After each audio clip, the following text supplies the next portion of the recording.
melaporkan. Sementara itu, Kejaksaan Tinggi Jawa Timur menetapkan Ketua Kadin Jawa Timur Lanyala Mataliti sebagai tersangka dalam kasus korupsi dana hibah Kadin Jawa Timur tahun anggaran 2016 untuk pembelian IPO Bank Jatim. Penetapan Ketua Umum PSSI ini sebagai tersangka berdasarkan surat perintah penyidikan umum oleh Kejaksaan Tinggi Jawa Timur tertanggal 10 Maret 2016.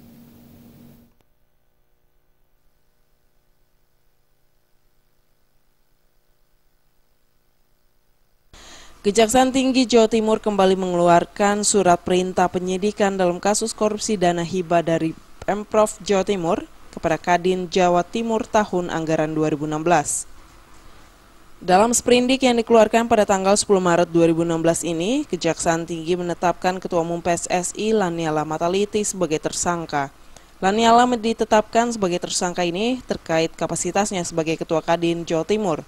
Dalam kasus dana hibah ini, Kejaksaan Tinggi Jawa Timur menenggarai ada penyalahgunaan dana hibah untuk pembelian IPO Bank Jawa Timur.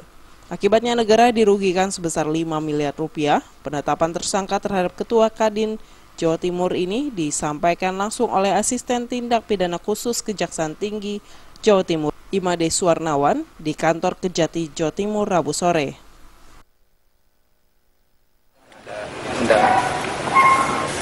Kami menyampaikan pada hari ini tanggal 16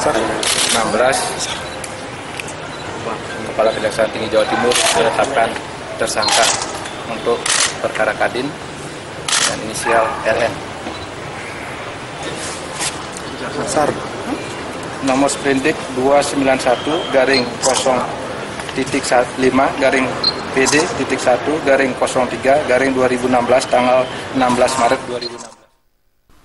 Selanjutnya, setelah penetapan Ketua Kadin Jawa Timur sebagai tersangka, tim penyidik Kejaksaan Tinggi Jawa Timur akan melakukan pemeriksaan sejumlah saksi dan melakukan penahanan terhadap Lanyala. Dari Surabaya, Jawa Timur, Ferry Saputra.